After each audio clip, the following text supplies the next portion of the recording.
देश में किसी के साथ अन्याय ना हो, भेदभाव ना हो, जातिवाद ना हो, ऐसा संविधान बाबा साहब ने बना कर दिया। नमोदय, जय भीम साथियों, मैं नारायण सिंह बौद्ध, आप देख रहे हैं बहुजन विचार न्यूज। संविधान दिवस की आप सभी को बहुत बहुत बधाई है, मंगल कामनाएं करते हुए संविधान से आपको अवगत कराने के लिए ये वीडियो बनाया जा रहा है।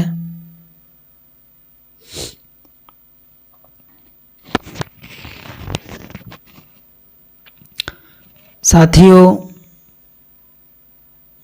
जब देश गुलाम था अंग्रेजों से, एक ओर देश के जागरूक लोग अंग्रेजों से लड़ाई लड़ रहे थे, वहीं दूसरी ओर बाबा साहब देश के ही उन गद्दारों से लड़ाई लड़ रहे थे जहां देश में ही लोग गुलाम बनाकर एक विशेष वर्ग को रख रहे थे। उनके लिए बाबा साहब लड़ाई लड़ रहे थे। तो दो तरीके से लड़ाई लड़ी जा रही थी। जब भारत देश स्वतंत्रता के पहले तो अंग्रेजों से तो लड़ाई देश जीत गया, मगर बाबा साहब ने उस समय सोचा कि इस देश में ही जो गुलाम बनाकर बैठे हमारे लोगों को, उनसे कैसे जीता जाए। तब बाबा साहब ने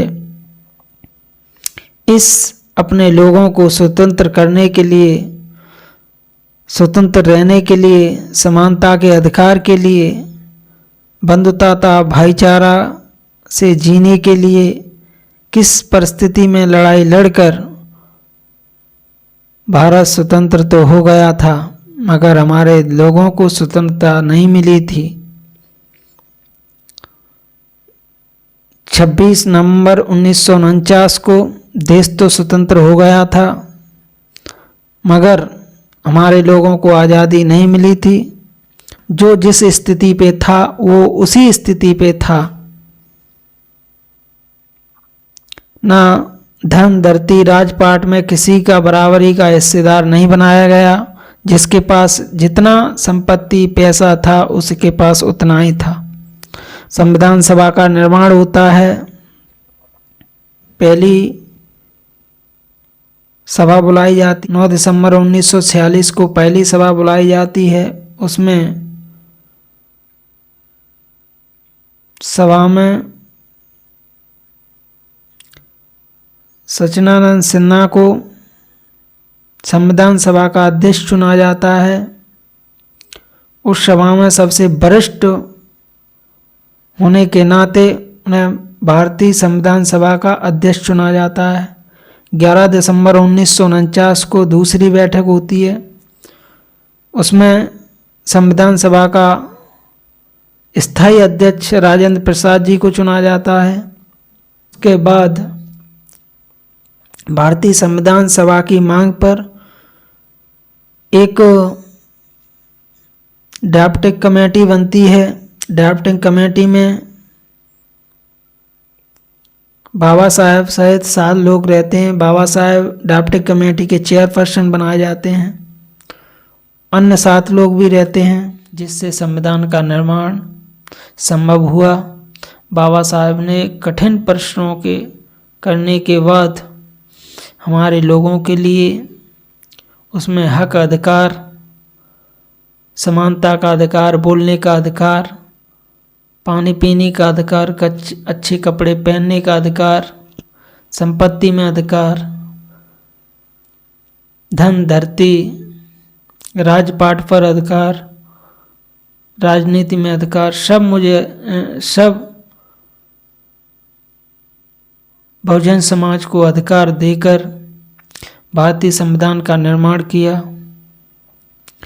26 नवंबर 1949 को संविधान कुछ नियमों के साथ लागू हो जाता है। कुछ अध्यादेश जारी हो जाते हैं और 26 जनवरी 1950 को पूरा संविधान पारित हो जाता है, लागू हो जाता है। उसके बाद हमारे लोगों को हक अधिकार मिलना शुरू होते हैं। फिर भी हमारे लोग संविधान लागू होने के बाद भी हमारे लोग अपने हक अधिकार से वंचित रहते हैं। धीरे धीरे हमारे लोगों को समझ में आता है कि हमारे अधिकार क्या हैं, हमारे इस देश में किस चीज़ पर कितना अधिकार है।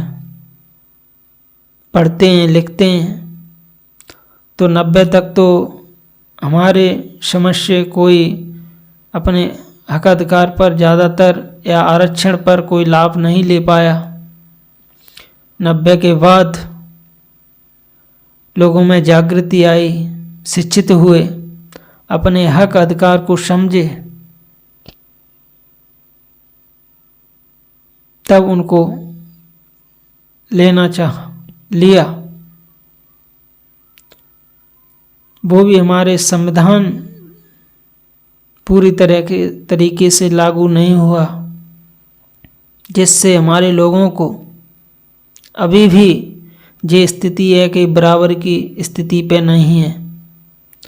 2 वक्त की रोटी के लिए मोहताज, शुद्ध पानी पीने के लिए मोहताज, अच्छे कपड़े नहीं है पहनने के लिए, घर नहीं है, मकान नहीं है। आज 70-75 वर्ष के बाद भी, देश स्वतंत्र होने के बाद, संविधान लागू होने के बाद भी हमारे लोगों की स्थिति यों की त्यों है। ये भारत सरकार की सरकारों पर प्रश्न चिन्ह लगाता है कि 75-76 वर्ष के बाद भी हमारे देश की स्थिति, संविधान लागू होने के बाद भी ये स्थिति है। और हमारे दुश्मन आरक्षण पर दिनों दिन वार करते हैं, संविधान को मिटाने की बात करते हैं।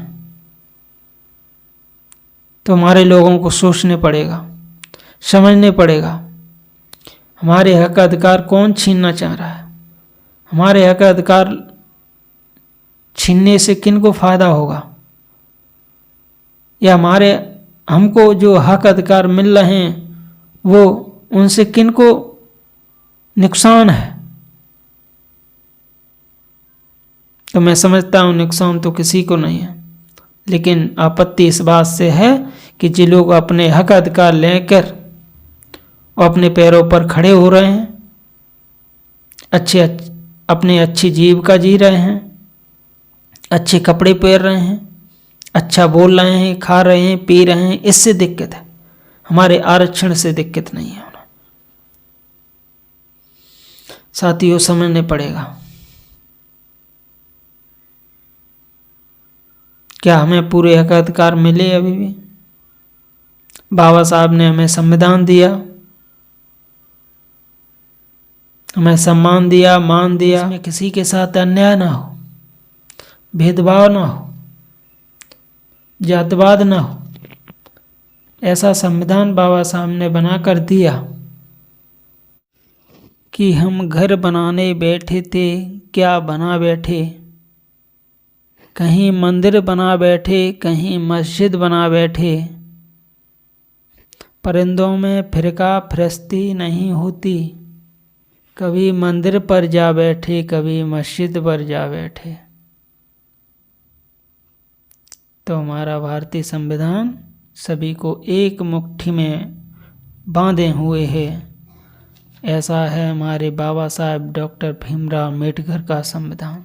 इसी बीच सभी को नवोदय जय भीम। देखते रहिए बहुजन विचार न्यूज और हमारे चैनल को लाइक करें, फॉलो करें, सब्सक्राइब कर लें, ताकि आने वाले वीडियो आपके पास स्वतंत्र तरीके से पहुंच सके। जय भीम। नवोदय।